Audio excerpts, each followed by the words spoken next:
నమస్తే, నేను మీ కుప్ప పద్మిని. ఇన్నాళ్ళు మీ సపోర్ట్ ని నాకు అందిస్తూ, మీ ప్రేమని నాకు అందిస్తున్న ప్రతి ఒక్కరికి కృతజ్ఞతలు. ఇప్పుడు చూడబోతున్న ఈ వీడియో కూడా ఖచ్చితంగా మీకు ఉపయోగపడుతుంది. లైక్, షేర్ అండ్ సబ్స్క్రైబ్ చేసి మీ ఇష్టాన్ని అలాగే మీ సపోర్ట్ ని నాకు అందించండి. అలాగే ఈ వీడియో పట్ల మీ అభిప్రాయాన్ని కమెంట్ సెక్షన్ లో కమెంట్ చేసి నాకు తెలియజేయండి.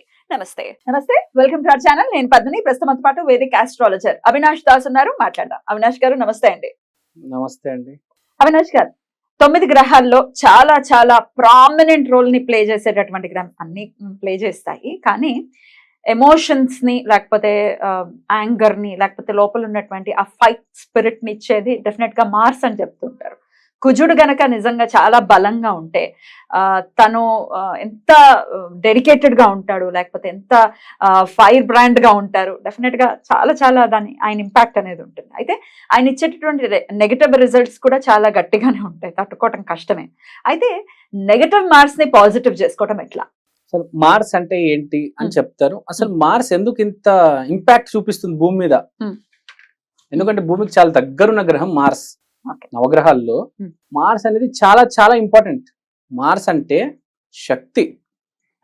మార్స్ అంటే ఇంకా నేను అదే చేస్తాను, ఇంకా వేరే పని చేయను, ఒకటే పని చేస్తాను, జీవితాంతం అదే పని చేస్తాను, ఏదేమైనా అయిపోని డెడికేటెడ్ గా. నాకు ఫెయిల్యూర్ వచ్చిందా సక్సెస్ వచ్చిందా అనవసరం, అదే చేస్తాను. డబ్బులు వస్తేనే డబ్బులు రాకపోని అదే చేస్తాను. ఒక మనిషికి స్టోరీ చెప్తా మీకు. చాలా మొండి కదా.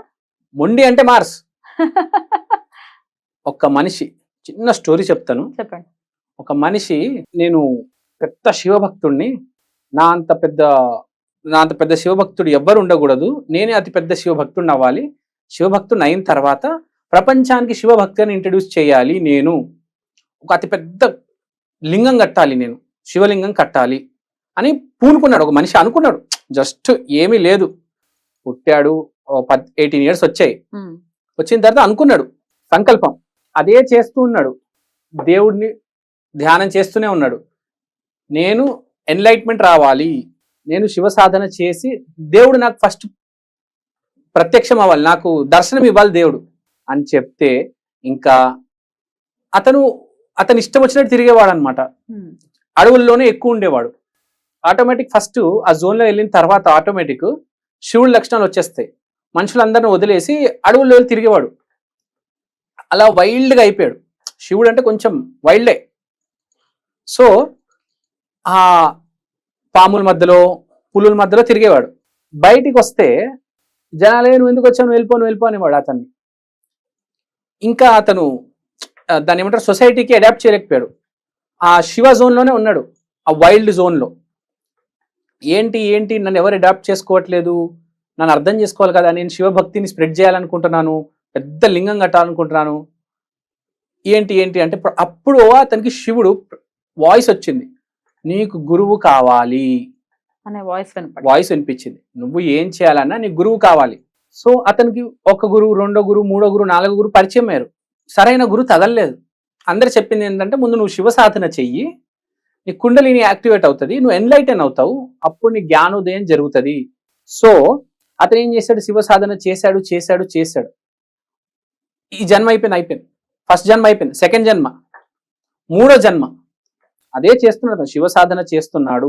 మూడో జన్మ వచ్చింది, అదే పని చేస్తున్నాడు, ఎవరికి ఏం సంబంధం లేకుండా. ప్రజలందరూ మాత్రం వ్యాపారాలు చేసి డబ్బులు సంపాదించి ఫ్యామిలీలు పెట్టేసి పిల్లల్ని కానీ హ్యాపీగా ఉండి నీట్గా ఉన్నారు. అతను మాత్రం శివ సాధన చేస్తున్నాడు. రెండో జన్మ అయిపోయింది, మూడో జన్మకు వచ్చాడు. మూడో జన్మలో అతనికి ఒక గురువు గారు పరిచయం అయ్యారు.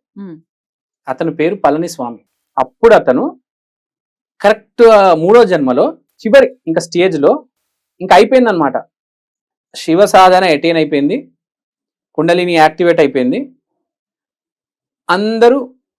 మనుషులందరూ పరిచయం అయిపోయారు. ఆ సొసైటీలో ఆ ఊరిలో ఉన్న వాళ్ళందరూ పరిచయం అయిపోయారు.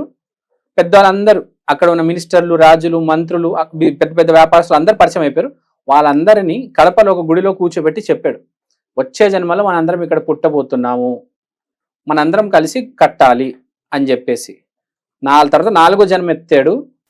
కోయంబత్తూరులో పెద్ద ధ్యానలింగం కట్టాడు. అతని పేరే సద్గురు. ఇప్పుడు ఎందుకు ఇదంతా జరిగింది, ఎందుకు ఇదంతా చెప్పానంటే, కుజుడు అతను అనుకున్నాడు, అంతే చేసేసాడు.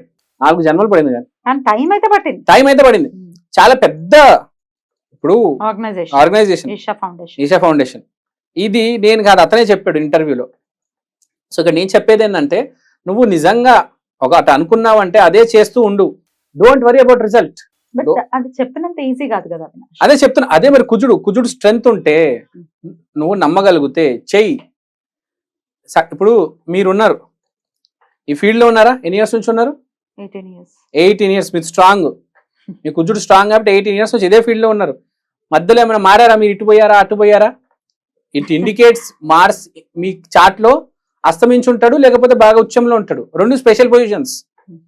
అవును అవును, బోత్ ఆర్ స్పెషల్ పొజిషన్స్. నీచపడ్డమో లేకపోతే హస్తంగత్వం అవటమో లేకపోతే ఇట్లా రకరకాలు ఉంటాయి కదా. ఏముండ, జస్ట్ అవన్నీ ఒకటే అండి, రకరకాలు ఏం లేదు. కుజుడు ఎక్కడ కూర్చున్నాడు అనేది, 5-star హోటల్లో కూర్చున్నాడా, పూరి గుడిసెలో కూర్చున్నాడా, డబుల్ బెడ్రూమ్ లో కూర్చున్నాడా, లేకపోతే ఒక విల్లాలో కూర్చున్నాడా, అంతే. అదొక పొజిషన్. కానీ వాడు అక్కడే ఎంతసేపు ఉంటాడు, ఎంత కష్టపడతాడు అక్కడ. 5-star హోటల్లో కూర్చొని కష్టపడతాడు, పూరి గుడిసెలో కూర్చొని కష్టపడాలి. నువ్వు కష్టపడుతూ ఉండు, మార్చొద్దు. నీ జానర్ ఏదైతే ఉందో మార్చొద్దు, అదే పని. రవితేజ గారు 8 years, పూరి జగన్నాథ్ గారు కూడా నాకు తెలిసి 10 years. సక్సెస్ వచ్చినా రాకపోయినా చేస్తూ ఉన్నారు. పృథ్వీ గారు 30 years ఇండస్ట్రీ అంటారు, అదే పని. కొంతమంది నమ్ముకొని ఉంటారు, నేను చేస్తే అదే చేస్తా లేకపోతే చేయను. చాలా జిద్దుగా ఉంటారు, జిద్దు మొండిగా ఉంటారు. Virat Kohli best example. దానికోసం ఏమైనా చేస్తాడు, బాడీ తీస్తాడు, అన్ని చేస్తాడు. ఏ రేంజ్ లో సక్సెస్ ఉంది వాళ్ళ రవితేజ గారికి, విరాట్ కోహ్లీకి, వీళ్ళందరికీ. కానీ అందరికి ఒకేలాగా ఓపిక ఉండాలి అనేది లేదు కదా. వద్దులే, కొంతమంది చూస్తూ ఉంటాము ఫ్రికల్ గా ఉంటారు. అంటే ఈ బిజినెస్ చేసాం, లేదు ఇది రాదు, 2 months లో బిజినెస్ ఎక్కడి నుంచి డెవలప్ అయిపోతుంది? అట్లీస్ట్ 2 years పడుతుంది for any business. Any business దానికి పేషెన్స్ అనేది చాలా చాలా అవసరం. అది లేకనే కదా మరి ఎట్లా పేషెన్స్, ప్యాషన్ తో పేషెన్స్ అనేది వస్తుంది. అవును అవును, మనం చేసే పని పట్ల మనకి ప్యాషన్ ఉండాలి. ఇప్పుడు మీకు ప్యాషన్ ఉంది కాబట్టి మీరు ఇక్కడ ఉన్నారు. డెఫినెట్లీ ప్యాషన్ నాకు చాలా ఇష్టం. నేను చేసే ప్యాషన్ ఉందంటే కుజుడు బాగున్నాడు, కుజుడు పోరాడుతున్నాడు, స్థితిని పోరాడుతున్నాడు. స్థితి కారకుడు ఏదో అనుకుంటాడు, కానీ ఈ మనిషి నేను తగ్గను, నేను మారను. కొంతమంది డబ్బులు వస్తే ఆ బిజినెస్ తర్వాత ఈ బిజినెస్ మీరు చెప్పినట్టు, వీడు అట్లా కాడు, అందరిని ఎదిరిచ్చేస్తాడు. అదే నేను అన్నది ఏంటంటే, అది స్టేబుల్ గా ఉండటం ఎట్లా? స్టేబుల్ గా ఉండడం అంటే automatic by birth Shri Anjaneya Swami భక్తులు కుజుడు స్ట్రాంగ్ ఉంటారు, స్టేబుల్ గా ఉంటారు, చాలా ధైర్యం ఉంటది మనిషికి. సో బేసిక్ గా ఇది కుజుడు. సో అదే పని చేస్తూ ఉంటారు వాళ్ళు బేసిక్ గా. ఇంకోటి యాడ్ చేయొచ్చు కానీ అది వదిలేరు. ఇప్పుడు పవన్ కళ్యాణ్ గారు ఉన్నారు, సినిమా చేస్తూ పాలిటిక్స్ యాడ్ అయింది, కానీ సినిమాని వదలలేదు అతను. చాలా అసలు రౌద్రం బాగా ఉంటది. మీరు పవన్ కళ్యాణ్ గారి స్పీచెస్ లో చూడండి, విరాట్ కోహ్లీ బిహేవియర్ లో చూడండి, అగ్రెషన్ ఉంటది. సపోజ్ ఇప్పుడు కుజుడు మీకు అగ్రెషన్ అప్పుడప్పుడు కనిపించకపోవచ్చు, సైలెంట్ గా ఉంటారు కొంతమంది, కానీ అదే చేస్తూ ఉంటారు, అగ్రెసివ్ గానే ఉంటారు. కరెక్ట్. కొంతమంది అగ్రెసివ్ గా కూడా కనిపించరు, కొంతమంది చాలా సైలెంట్ గా ఉంటారు, కానీ కుజుడు అప్పుడప్పుడు సైలెంట్ గా కూడా పనిచేస్తూ ఉంటాడు కొంతమంది జాతకాల్లో. ఇప్పుడు కుజుడు వాటర్ రాశుల్లో వచ్చేస్తే లైక్ స్కార్పియో, అక్వేరియస్, కూల్ గా వెళ్తాడు, కానీ అదే పని చేస్తాడు, పని మార్చడు. ప్యాషన్ ఉంటది కానీ కూల్ గా వెళ్తాడు. కొంతమంది ఉంటారు చాలా కూల్ గా వెళ్తూ ఉంటారు.